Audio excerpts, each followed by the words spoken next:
Olá, leitores e espectadores do Pleno News. Estamos hoje com o deputado federal e candidato ao governo do estado do Rio de Janeiro pelo Partido Novo, Paulo Ganimi. Seja muito bem-vindo, candidato. Muito obrigado, é um prazer estar aqui com vocês. Então, candidato, o senhor se apresenta como uma alternativa à polarização entre o atual governador, Cláudio Castro, e o candidato Marcelo Freixo. Em que o senhor se difere entre esses dois candidatos e por que o senhor acredita que suas propostas seriam mais benéficas para o Rio de Janeiro? Eu me difiro dos dois em tudo, na verdade, né? Então, acho que, primeiro, do Cláudio Castro, pelo fato dele não ser alguém que tem experiência, apesar de agora ser o governador, mas nunca atuou em gestão, mesmo na política, não teve uma atuação bastante destacada, diferente de mim, que sou deputado federal, eleito o melhor deputado federal do Rio de Janeiro vários anos seguidos, mas principalmente pela questão da correção e da ética de valores e princípios, né, e propósitos. A gente sabe muito bem que o Rio de Janeiro, depois de 5 governadores presos, o atual governador está envolvido com os mesmos grupos políticos que colocaram, né, o Rio de Janeiro na situação que está. Ele teve, ao lado dele, várias pessoas que foram presas. Ele já teve 2 delações que acusaram ele de receber propina com bastante evidência, que não é simplesmente uma delação sem respaldo no que está se falando. Né? Então, assim, o Rio de Janeiro hoje ele enfrenta uma crise de valores, de princípios, uma crise ética, e que eu represento uma mudança em relação a isso. E o outro candidato, um candidato de esquerda, que sempre defendeu princípios e valores contrários àquilo que eu acredito, né, da família, dos bons princípios. Hoje está tentando até se disfarçar de alguém um pouco mais de centro, mas a gente sabe muito bem que não é. Né? Nunca defendeu o que ele está defendendo hoje, e não dá para uma pessoa se transformar de uma hora para outra. Né? Até na igreja agora ele vai, alguma coisa que ele nunca foi e tudo mais. Então, assim, eu represento totalmente a diferença entre os dois. Né?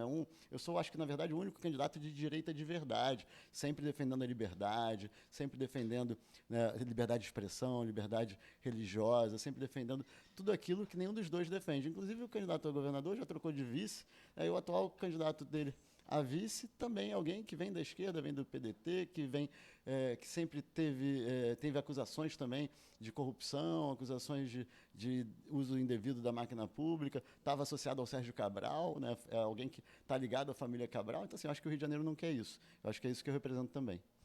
E agora vamos falar de economia. Esse ano, o PIB do Rio de Janeiro voltou ao nível pré-pandemia, mas ainda existem muitos desafios a serem enfrentados. Entre 1970 e 2019, a participação do PIB fluminense no nacional caiu 37%. Foi o estado que mais perdeu nesse sentido. Como o senhor pretende estimular o crescimento econômico do Rio de Janeiro? Olha, esse tema é fundamental, as pessoas estão sem emprego, sem renda. Acho que junto com segurança pública são os 2 temas prioritários no meu governo. A primeira coisa é a retomada da credibilidade do Rio de Janeiro. Hoje, as pessoas não têm confiança no estado do Rio de Janeiro. Seja o cidadão, né, que usa o sistema de transporte, o sistema de saúde, não confia, mas também o empresário, o empreendedor, aquele que quer fazer negócios no Rio de Janeiro, não confia no Rio.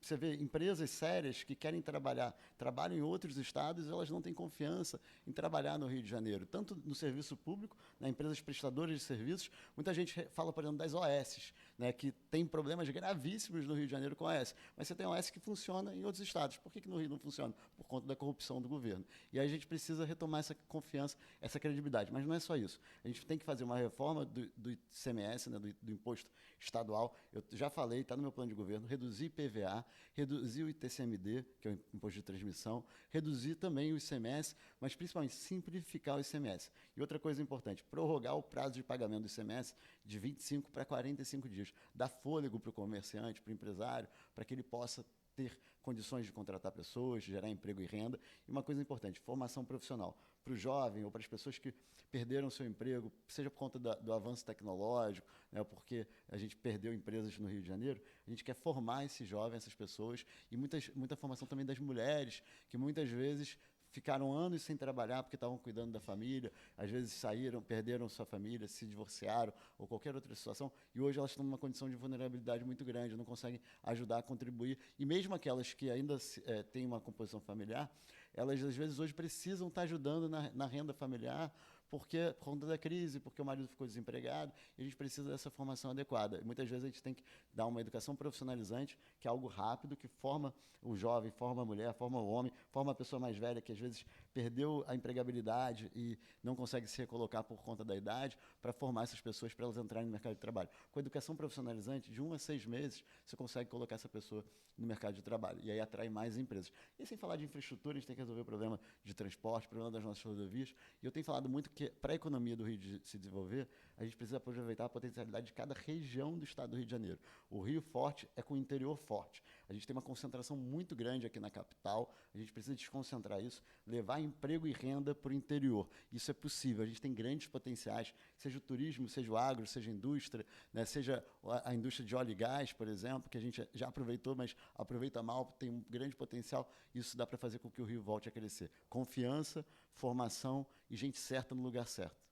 Tá certo. Muito obrigada, candidato, por responder as nossas perguntas. Continuem acompanhando o Pleno News.